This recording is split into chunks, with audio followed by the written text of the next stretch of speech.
नमस्कार, 20 मिनट 20 खबरों में आप सभी का स्वागत है। मैं हूं आपके साथ हेमंत कुमार। इस बुलेटिन में हम आपको प्रदेश के अलग अलग हिस्सों की खबर दिखाएंगे। तो चलिए शुरू करते हैं 20 मिनट में 20 खबरों का सिलसिला। राजधानी जयपुर में हुक्का बार पर प्रतिबंध के बावजूद धड़ल्ले से रेस्टोरेंट और कैफे की आड़ में हुक्का बार और तंबाकू का बड़े पैमाने पर सेवन किया जा रहा है। पुलिस ने जयपुर पुलिस कमिश्नरेट से कुछ दूरी पर गवर्नमेंट प्रेस के पास चल रहे हुक्का बार पर छापेमारी की। छापे के दौरान मौके पर दर्जनों युवक युवतियां हुक्का पीते हुए और तंबाकू का सेवन करते हुए पाए गए। पुलिस ने 35 लड़के लड़कियों और एक क्लब मैनेजर को गिरफ्तार किया है। इन सभी को आईपीसी की धारा 151 में बंद किया गया है। वहीं क्लब मैनेजर के खिलाफ कोटपा एक्ट का मुकदमा दर्ज करवाया गया है। क्लब से पुलिस ने काफी मात्रा में हुक्के और दूसरे सामान को भी जब्त किया है। आपको बता दें कि इससे पहले 16 फरवरी को भी जयपुर पुलिस की स्पेशल क्राइम टीम की सूचना पर शहर में 14 जगहों पर डांस बार और हुक्का बार क्लबों पर छापेमारी की गई थी, जिसमें कई लड़के लड़कियों को पकड़ा गया था। जिस घर में पूजा गया उसी में चोरी की वारदात कर डाली। चौंक गए ना, लेकिन सच यही है। राजधानी जयपुर की विद्याधर नगर थाना पुलिस ने फ्लैट से दिन दहाड़े हुई 17 लाख की चोरी का खुलासा करते हुए आरोपी दामाद को गिरफ्तार कर जेल भेज दिया। पुलिस ने उसके पास से 17 लाख रुपए बरामद कर लिए हैं। पुलिस पूछताछ में आरोपी ने बताया कि उसे व्यापार में पैसा लगाने की जरूरत थी, जिसकी वजह निर्माणाधीन कमरों और हॉल की छत गिर गई। तस्वीरें चूरू के सुजानगढ़ के राजकीय सुजला महाविद्यालय की हैं।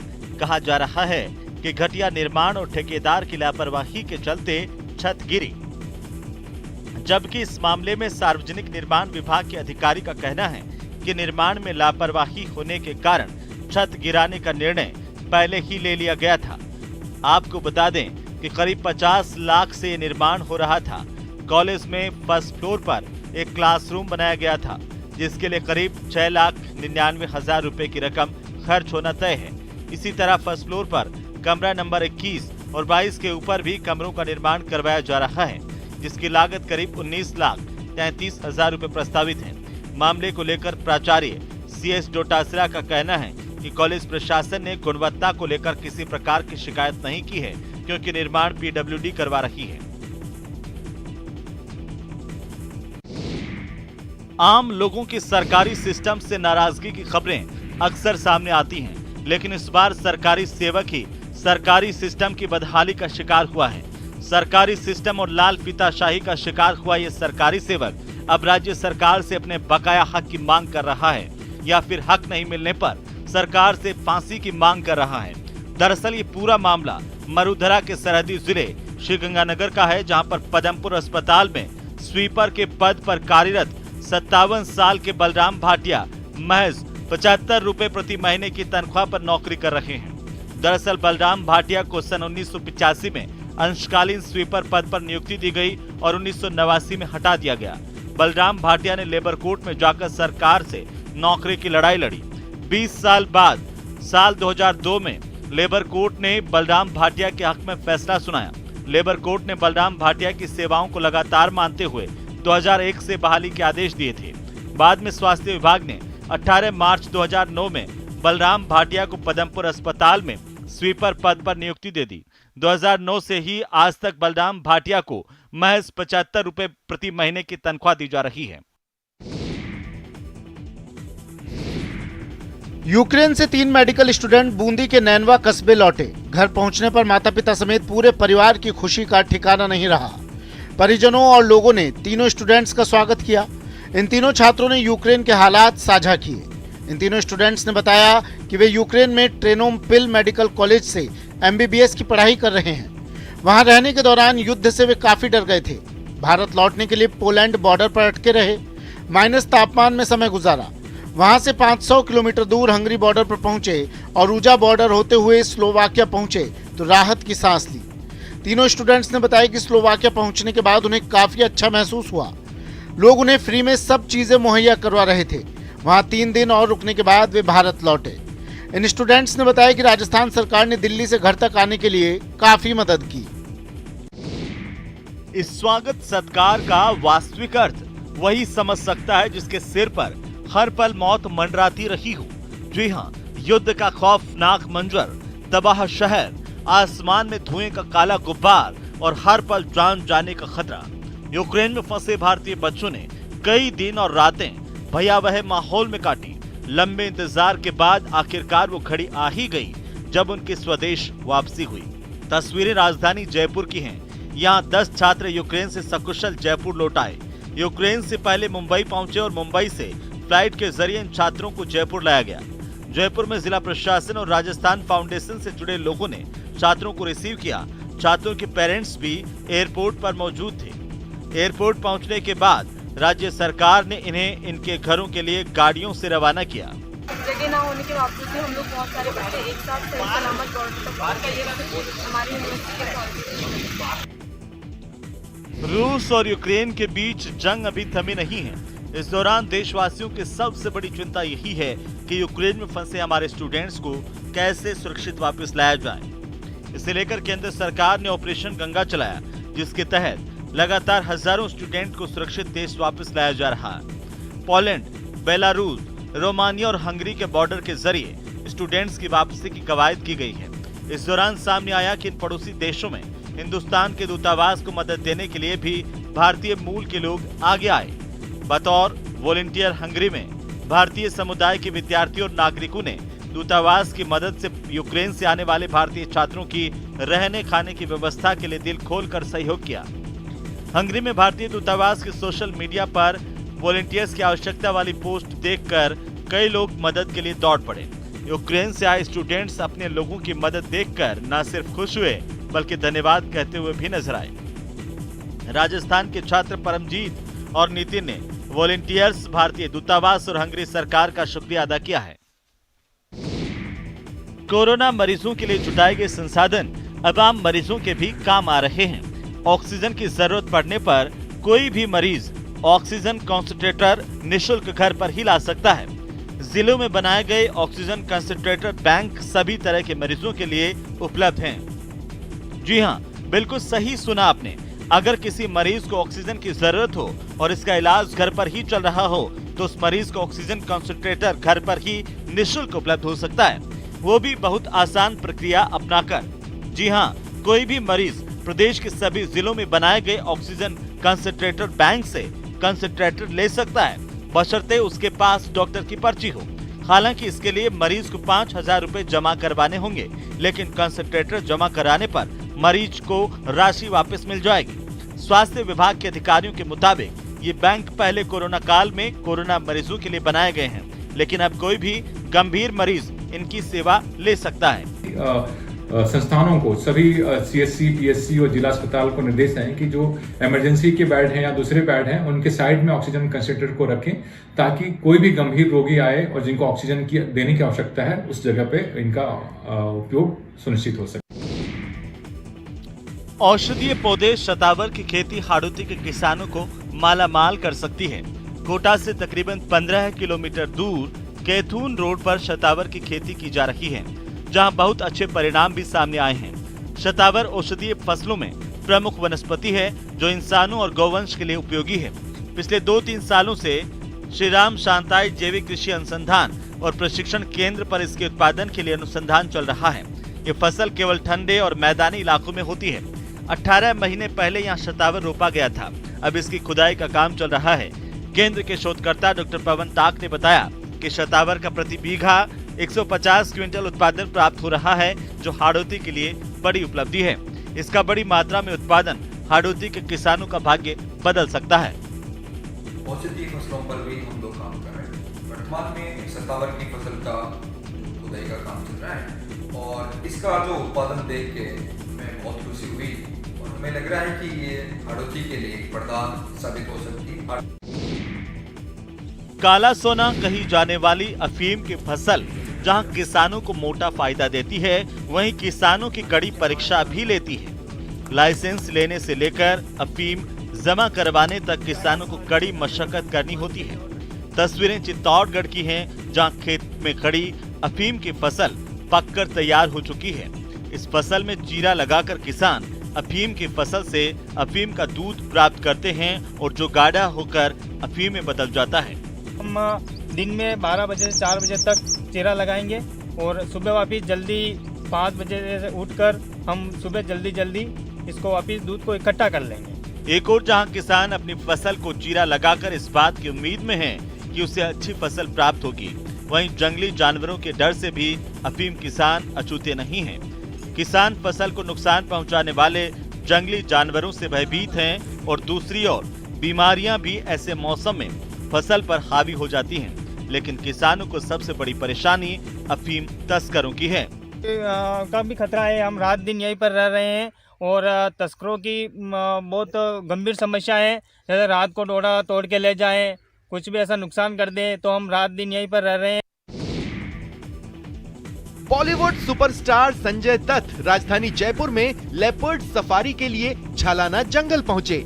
झालाना पहुंचकर संजय दत्त काफी खुश नजर आए। झालाना जंगल पहुंचते ही संजय दत्त को 2 लेपर्ड एक साथ नजर आए। मेल लेपर्ड बहादुर और फीमेल लेपर्ड नथवाली को देख संजय दत्त काफी रोमांचित हो गए।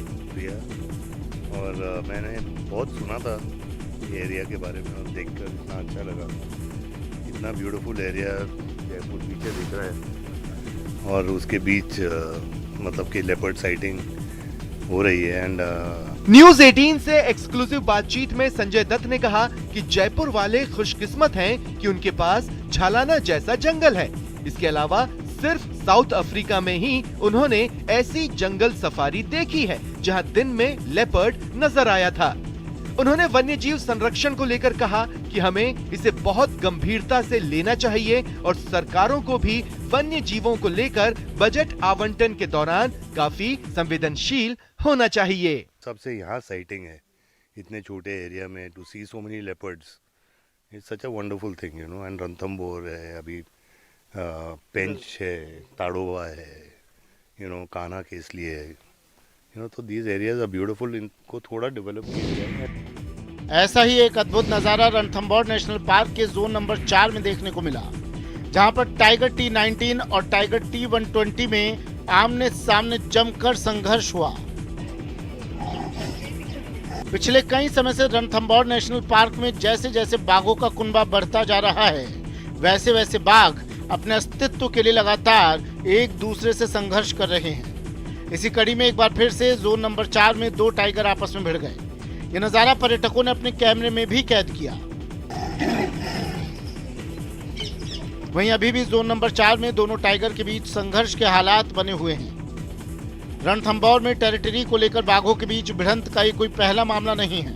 इससे पहले भी बाघिन T84 एरोहेड और उसकी युवा बाघिन बेटी रिद्धि और सिद्धि के बीच भी संघर्ष देखने को मिला था। जानकारों के मुताबिक रणथंबोर में लगातार बढ़ती बाघों की संख्या और छोटा होता विचरण क्षेत्र बाघों में संघर्ष का कारण बन रहा है। एक तरफ बाघ ST13 नहीं मिल रहा है तो दूसरी तरफ बाघिन ST14 का शावक अलवर जयपुर सड़क मार्ग पर नंदेश्वर क्षेत्र में सड़क के किनारे घूमता हुआ दिखाई दिया, जिसके बाद मौके पर पर्यटकों और राहगीरों की भारी भीड़ जमा हो गई। शावक की जानकारी मिलते ही वन विभाग की टीम मौके पर पहुंच गई। वन कर्मियों ने बताया कि शावक ने एक भैंस का शिकार किया है। वन कर्मियों ने यह भी कहा कि शावक कई दिनों से नंदेश्वर क्षेत्र के जंगलों में घूम रहा है। इसी सिलसिले में शावक घूमता हुआ सड़क के किनारे आ गया, जिसे देखने के लिए बड़ी संख्या में लोग मौके पर जमा हो गए।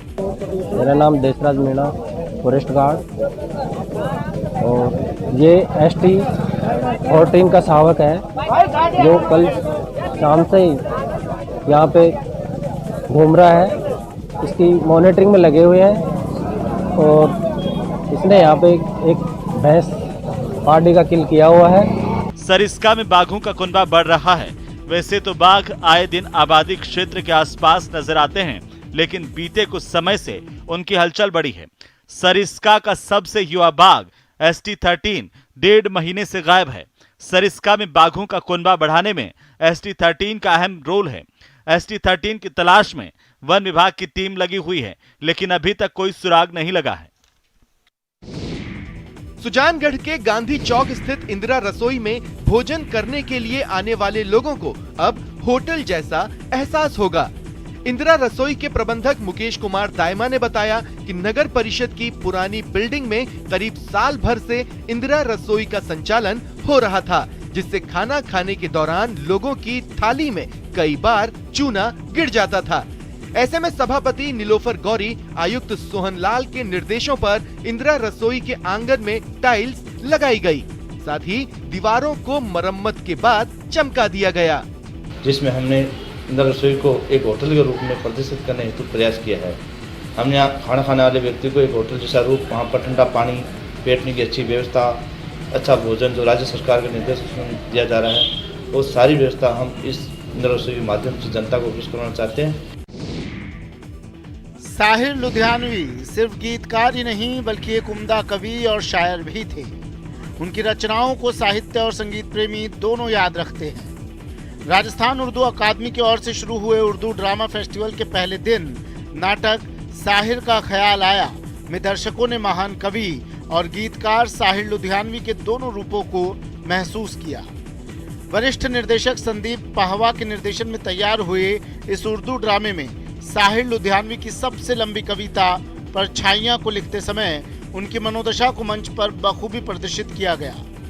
युवा साहिर का रोल निभाने वाले शारिक अजीज के अभिनय ने किरदार में जान डाल दी। ये पुरपेच गलियां, ये बदनाम बाजार, ये गुमनाम राही, ये सिक्कों के ढंका, ये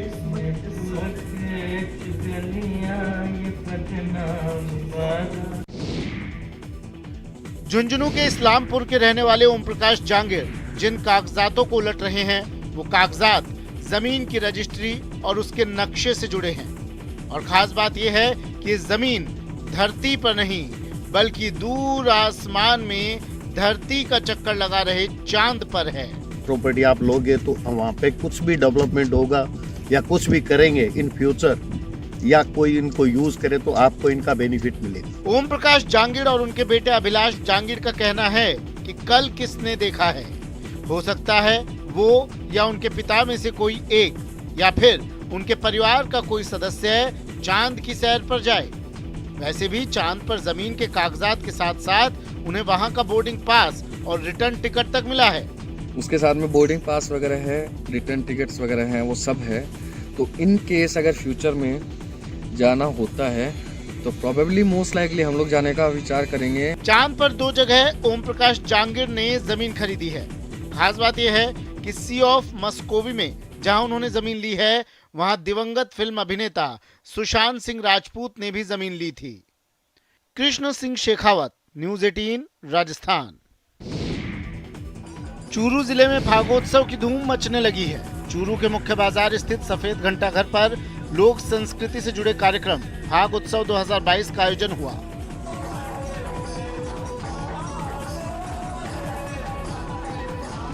पाश्चात्य संस्कृति की मार से प्रभावित होते जा रहे शेखावटी के लोक नृत्य को बचाए रखने के लिए साकार संस्था ने इस कार्यक्रम का आयोजन किया।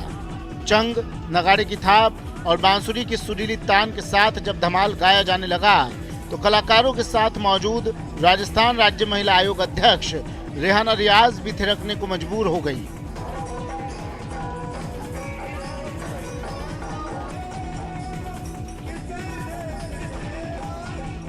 रेहाना रियाज ने चंग की थाप पर कार्यक्रम का लुत्फ उठाया।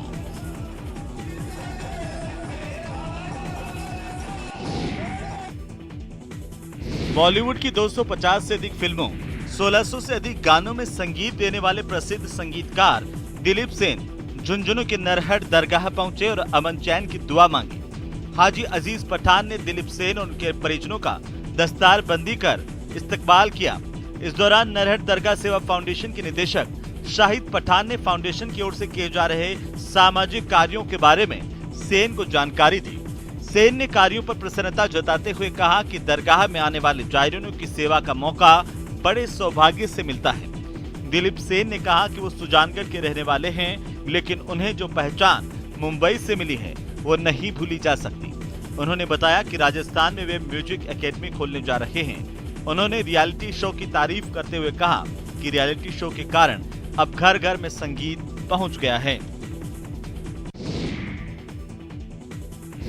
सजे धजे ऊंट, ढोल की थाप पर थिरकते ऊंट, राजस्थानी परिधान में सजी धजी युवतियां और रौबीले, मशक वादन से बरबस अपनी ओर आकर्षित करते लोक कलाकार। तस्वीरें बीकानेर के अंतर्राष्ट्रीय ऊंट महोत्सव की हैं, जब उष्ट अनुसंधान केंद्र में आयोजित इस कार्यक्रम में पलंग और लकड़ी के तख्त पर ऊंटों ने नृत्य किया तो देखने वाले दंग रह गए। अपनी दोनों टांगों को अपने कद से ऊंचा उठाकर और आग के हैरतअंगेज करतब से पर्यटकों को रोमांचित कर दिया। इसके अलावा ऊंट सज्जा, ऊंट दौड़, ऊंट परकटिंग और मिस मरवन के साथ ही मिस्टर बीकाना प्रतियोगिताएं भी आकर्षण का केंद्र रहीं।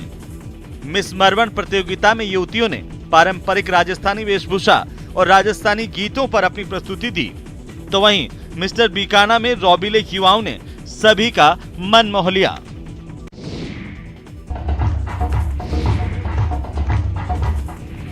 ऐसी परफॉर्मेंस कि सभी रह गए दंग। तस्वीरें प्रतापगढ़ के अमलावद राजकीय बालिका उच्च प्राथमिक विद्यालय की हैं, जहां वार्षिक उत्सव उड़ान का भव्य आयोजन किया गया। इस दौरान छात्राओं ने अपनी शानदार प्रस्तुतियों से सभी का मन मोह लिया।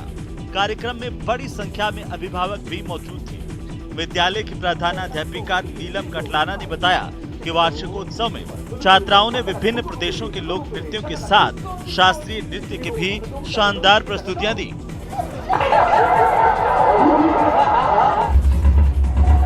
साथ ही बाल विवाह को लेकर नाटक का भी मंचन किया गया।